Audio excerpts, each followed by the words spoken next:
այդ թվում պոետներին։ Շնորհակալ եմ, մեծարգո նախագահ, հարգելի փոխնախագահներ, հարգելի գործընկերներ։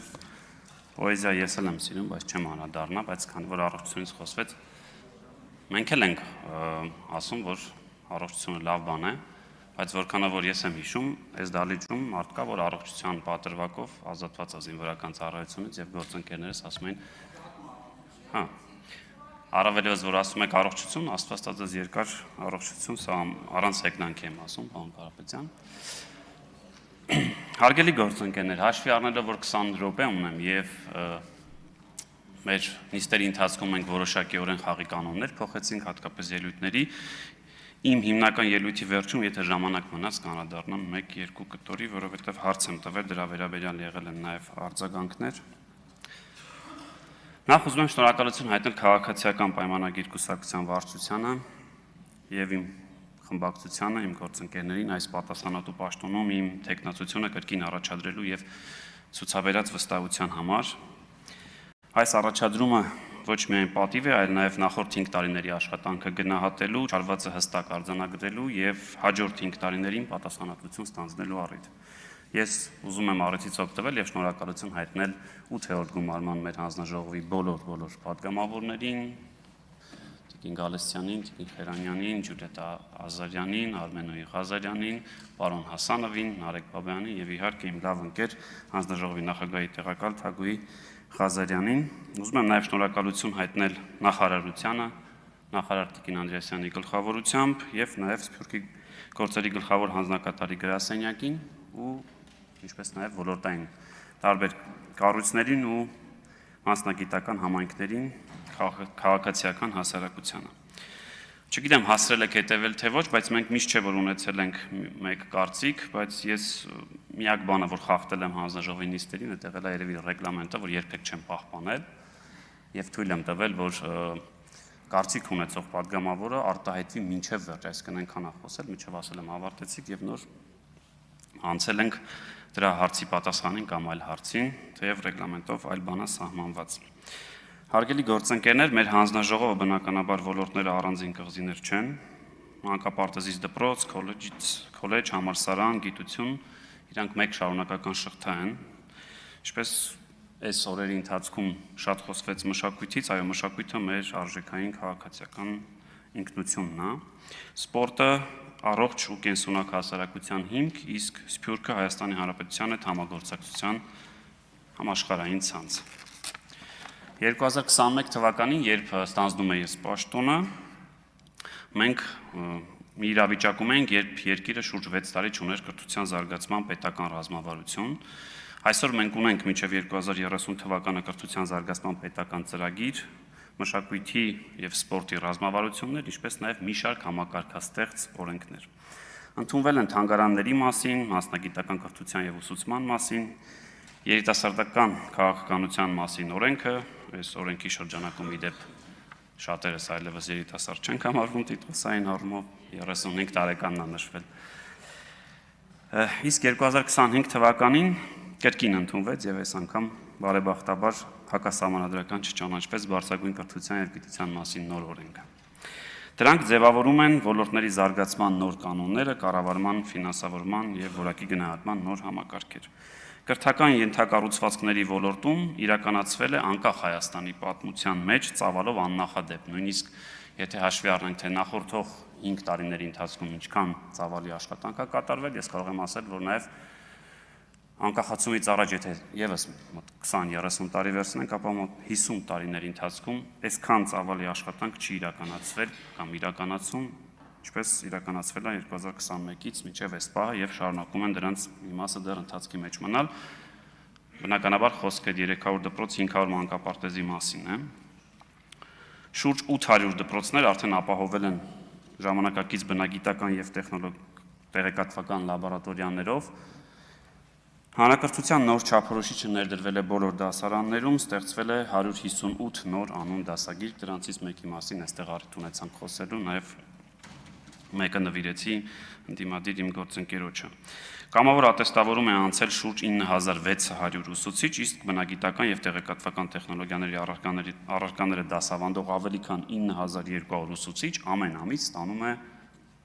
Պարգևավճար 25%, ինչքան էլ էս բառը կամ հավելավճար, ոնց ուզենք ձևակերպենք։ 2024-25 թվականների ընթացքում, այս մեկ տարվա ընթացքում, դպրոցա մուտք գործել ավելի քան 4000 նոր ուսուցիչ։ 4000 նոր ուսուցիչ, որ երբևէ չի աշխատել դպրոցում, եկել է, հիմա աշխատում է դպրոցում, դրանց մեծ մասը գյուղական բնակավայրերում։ Որովհետև այդտեղ էլ կան որոշակի հավելավճարներ, եթե մարդը ընտրում է ոչ իր բնակավայրի դպրոցը։ Նախադպրոցական կրթության մեջ 3-ից 5 տարեկան երեխաների ընդգրկվածությունը հասել է 81%-ի 2021 թվականին, այս թիվը մոտ 60-63 էր, այսինքն ամեն երկրորդ երեխա մի քիչ զրկված էր մանկապարտեզ գնալու հնարավորությունից։ Նախադպրոցական բնակավայրեր չունեցող բնակավայրերի թիվը Տիկին Յուլիան 2023-ին մոտ 250 էր, այսինքն 250 համայնք ունենք մեր երկրում, այդ թվում ձեր նշած սահմանամերձ համայնքներ, որտեղ ընդհանրապես չկար այս կրթություն։ Այսօր դրանց թիվը հասել է 87-ի եւ նախընտրական մեր ծրագրում եւս 100-ը նախատեսում են կառուցել։ Իմ կարծիքով այդպիսի բնակավայր չենք ունենա, որ չունենա կրթական ծառայություն։ Փոխվել է նաև մասնագիտական կրթության նկատմամբ վերաբերմունքը, քոլեջներում ուսանողների թիվը 2021 թվականի դրությամբ մոտ 30%-ով աճել է։ Այս պահին 47000 ուսանող ունենք, որ սովորում է քոլեջներում։ Ավելի քան 3000 ուսանող արդյունաբերության, գյուղատնտեսության եւ շինարարության գերակա մասնագիտություններով ստանում է ամսական 50000 դրամ կրթաթոշակ։ Մեր ժամանակ կարծեմ 1000-1200 դրամ էր։ Հիմա ոչ միայն անվճար է սովորում, այլ նաև ամեն ամիս 50000 դրամ այս 3000 ուսանողները ստանում են կրթաթոշակ։ Ներդրվել է աշխատանքի վրա հիմնված դուալ ուսուցման ծրագրերը, իսկ դասախոսների եւ վարպետների ատեստավորումը հնարավորություն է տվել առնվազն կրկնապատկելու նրանց վարձատրությունը։ Բարձրագույն կրթության եւ գիտության նոր օրենքով ստեղծվել է ոլորտի համակարգային վերափոխման իրավական հիմքը։ Ընթացքի մեջ է ակադեմիական քաղաք ծրագիրը, հաստատվել է գիտության զարգացման 2026-2030 թվականների ռազմավարությունը, գիտաշխատողների բազային վարձատրությունը առանձին դեպքերում աճել է մինչև 300%, մինչև 300% աճ են ունեցել մեր գիտաշխատողները, որոշ դեպքերում ուրախությամբ կարող ենք ասել, որտեղ շատ է խոսում բարձրաստիճան պաշտոնյաների եւ այլ մասնագիտական աշխատանք կատարող անձանց վարձատրության մասով ունենք դեպքեր, եւ դա շատ ուրախալի է, որ գիտաշխատողները մեզանից ավելի շատ վարձատրություն են ստանում։ Մշակույթի ոլորտում օրենքով առաջին անգամ ամբողջական կարգավորում է ստացել թանգարանային համակարգը, դպրոցական բաժանորդային համակարգով 100,000-ավոր երեխաներ այցելել եւ այցելում են մեր թանգարաններ, թատրոններ, համերգասրահներ։ Ներդրվել է թատերահամերգային կազմակերպությունների ֆինանսավորման նոր մոդելը, որը խրախուսում է ստեղծագործական արդյունքը, նոր հանդիսատեսի ներգրավումը եւ աշխատողների վարձատրության հիմքը, որպես նաեւ այս առաջարկը ներկայացնող անձ կարող եմ ասել, որ այս մասով դեռևս այդքան էլ գոհ չենք եւ կարծում ենք առաջիկա տարիներին ել ավելի պետքա լավարկենք։ Սպորտի ոլորտում շարունակել ենք միաժամանակ զարգացնել բարձր նվաճումները եւ զանգվածային սպորտը ավելի մասսայական դարձնել, միայն 2025 թվականին իրականացվել է շուրջ 100 սպորտային ենթակառուցվածքների ծրագիր։ Վարչապետի գավաթ 5 սիրողական մրցաշարերին մասնակցում է ամեն տարի մոտ 25000 ներողություն։ Մարզերում ստեղծվել են 9 երիտասարդական կենտրոններ, միայն մեկ տարվա ընթացքում այս կենտրոնները այցելում շուրջ 33000 երիտասարդ։ Սփյուռքի հետ աշխատանքներում մի գործ դեպի տուն, Սփյուռքի երիտասարդ դեսպան ծրագրերը ձևավորել են Հայաստան-Սփյուռք գործակցության գործնական նոր հնարավորություններ։ Կրթության որակի տարածքային, այստեղ խոսվեց նաև, տարածքային անհավասարությունը, առանձին մասնագիտություններով ուսուցիչների պակասը, բուհական համակարգի անարդյունավետությունը, մարզերում մշակութային կյանքի հասանելիությունն ու զանգվածային սպորտի տարածումը դեռևս շարունակում է խնդիր մնալ եւ մենք 26-30 թվականների ընթացքում 31 թվականների ընթացքում այս ոլորտը կրկին պահելու ենք մեր ուշադրության կենտրոնում, եթե այս մասով հարցեր կլինեն կարող եմ մանրամասնել, թե ինչ ծրագրեր ենք մասնավորապես պատրաստվում անել։ Ակադեմիական քաղաքի առաջին փուլն ենք մեկնարկում եւ կստեղծվի տեխնոլոգիական կլաստեր, ներառյալ 3600 ուսանողի համար նախատեսված կացարանային ենթակառուցվածք։ Նախատեսում ենք առաջիկա 5 տարիներին օտարերկրյա ուսանողների թիվը հասցնել մինչև 15,000-ի, իսկ գիտության ֆինանսավորումը մոտ կրկնապատկել, հասցնելով հնայի 1%-ի։ Մեր նպատակն է, որ յուրաքանչյուր դպրոցահասակ երեխա հնարավորություն ունենա զբաղվելու իր նախընտրած մարզաձևով, նախատեսում ենք կառուցել 100 համակցված մարզահրապարակներ համայնքներում եւ եւս 30 երիտասարդ կենտրոններ, որի մասին քիչ առաջ նշեցի, այս բային 9-ն կառուցված։ Հայոց լեզվի մասով, որը նույնպես մեր հանձնաժողովի տիրույթում է, մենք կարծում ենք, որ այն ավելի կենսունակ պետք է լինի թվային միջավայրում, առցանց ուսուցման գործիքներով, շտեմարաններով եւ թվային բառարաններով։ Սփյուռքի հետ հարաբերությունները կվերաֆորմատավորվեն մասնագիտական, երիտասարդական, ուսանողական, համահայկական ցանցերի շուրջ։ Եթե արժանանամ ձեր վստահության քվեին, հանձնաժողովը շարունակելու է լինել բաց, մասնակցային եւ մասնագիտական քննարկումների հարթակ։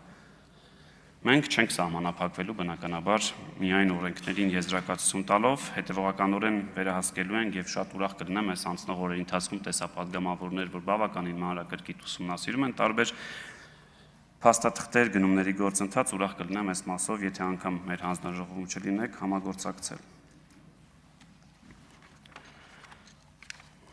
Այս մասով, բայց առանձնացրել էի նաև թե ինչի մասին եմ ուզում խոսել։ Քանի որ ես երրորդ անգամ եմ լինում ազգային ժողովի գումարման առաջին նստաշրջաններում, 7-րդ, 8-րդ եւ 9-րդ, իմ կարծիքով ազգային ժողովի կանոնակարգ սահմանադրական օրենքը մի բան չի նախատեսել։ Օրինակ, հնարավորություն չկա խորհրդանում միմյանց հետ խոսելու ինստիտուտ գոյություն չունի։ Բարօրինակ, ուզում եք բան ասեք, հաստատ պատասխանեք, չկա։ Միմյանց լսելու կա, օրինակ, այստեղից խոսում ենք, հետո գալիս են մյուսն է խոսում, բայց ինստիտուտ, որ օրինակ խմբակցությունները մեկը մեկին հարցեր տան, պատասխանեն, չկա, եւ մեր հանձնաժողովի տիրույթից դուրս է, բայց ես կարծում եմ կսկսեմ առնվազն եւ իմ եւ ձեզ համոզել ներդնել ազգային ժողովի կանոնակարգում մի հատ նոր ինստիտուտ։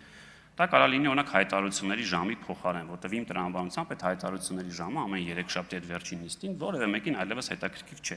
Ինչ առումով, որ մեր ելույթները միևնույն է կանոնակարգից շեղվում ենք հիմա եւ հետեւաբար այդ 2-3 րոպեանոց ելույթներ էլ ոչ մեկին պետք չի առավելևս այս թվային դարում, որ կարող են գնալ, հա, չգիտեմ, Facebook-ով մտնել, որևէ բան ասել, հետո դուք մեզ եք հակադարձում, կարելի է սահմանել, որ դա լինի օրինակ, չգիտեմ, իրար հարցեր տալու հնարավորություն։ Դուք դիցուք հարց եք տալիս, խմբակցության ղեկավարը որոշում է, թե ով կպատասխանի այդ հարցին, հետո մենք ենք տալիս։ Ինձ թվում է, այս այդ որոշակի այդ լարվածությունը կնվազեցնի, որտեղ հիմա ասում եմ, չկա այդ համակարգ։ Դուք ինձ ուզենաք հարց տաք, ինչի էր այս հարցերը նաև շատ, հա, ինչի ասի առաջին նստաշրջանը, որտեղ այս վայելում ենք այս բա։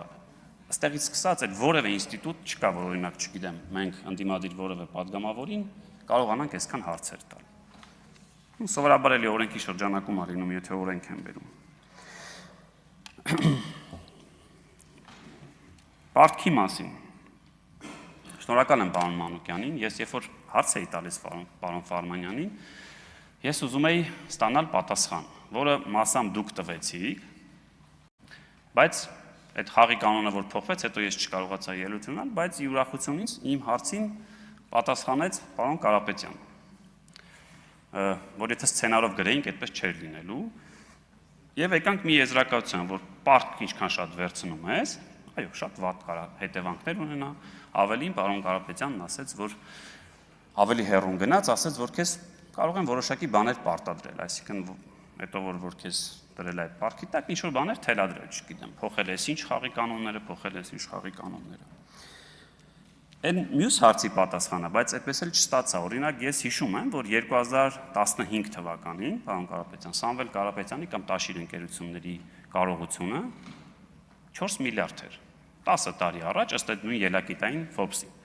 10 տարի առաջ դուք ունեիք 4 միլիարդ, հիմա էլ ունեք 4 միլիարդ։ Այս երկու բան է նշանակում, այսինքն ամեն անգամ, որ ձեր որոշ պատկանողներ կգան կասեն, որ մենք մեծ բիզնեսից ենք եկեք ձեզ կառավարելու, այսպես ասած,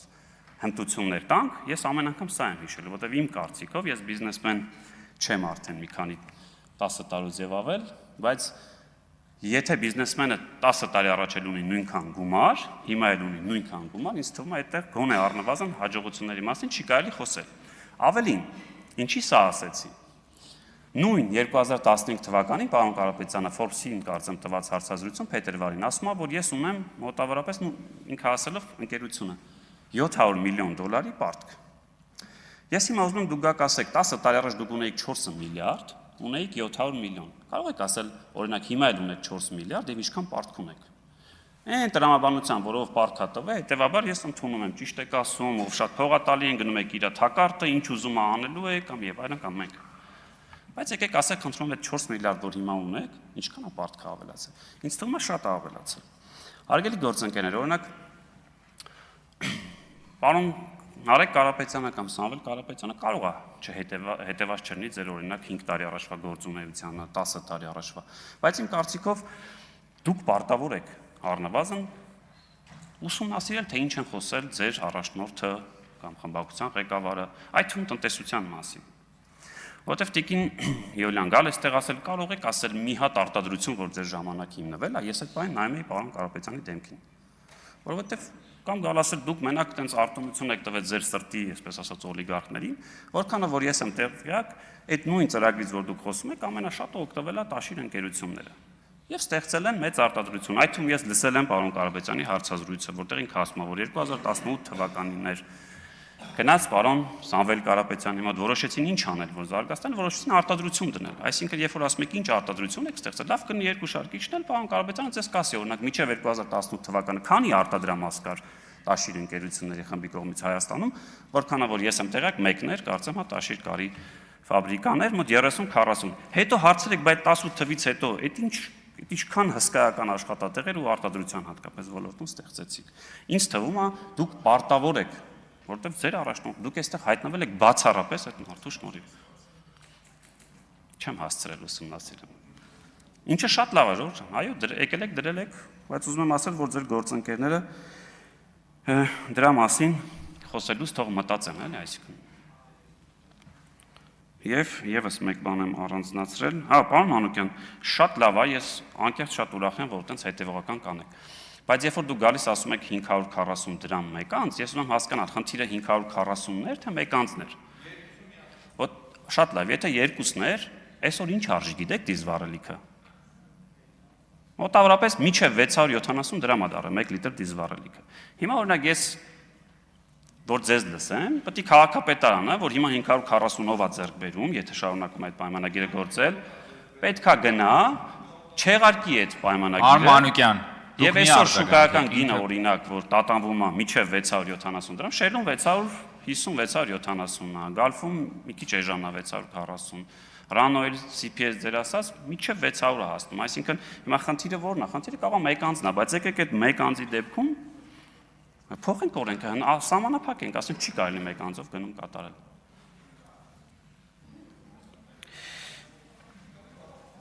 Եվ քանի որ հաշվի առնելով մեր նախորդ տեխնացուներին ինչ հարցեր եք տվել, փորձեմ այդ մասով շատ կարճ ասել, խուսափելով կամ խնայելով մեր ժամանակը, ես Թուրքիայում եղել եմ 2 անգամ, մի անգամ ոչ իմ կամքով, այն մյուս անգամ իմ կամքով, հատուկ ծառայություններին տեսել եմ, շփվել եմ, ավելին իրենք էին ապահովում իմ անվտանգությունը այնտեղ։ Կարեն Կարապետյանին ճանաչում եմ, երբ տեսնում են ջերմ բարևում ենք իրար, որևէ խնդիր չունեմ իր հետ կամ հանրապետականների հետ կամ նախկին հանրապետականների հետ շարունակում շփվել, նույնիսկ երբ որ առիթներ ա լինում, որ մի միջոցառմանը տեսնում եմ նստած ա եղել է դեպքերը մոտիկացել ենք բաժակով իրար խփել ենք, շնորհավորել ենք այդ համատեղ առիթը, որին երկուսը ներկա ենք եղել եւ շարունակել ենք գործել։ Այս մասով ավարտեցի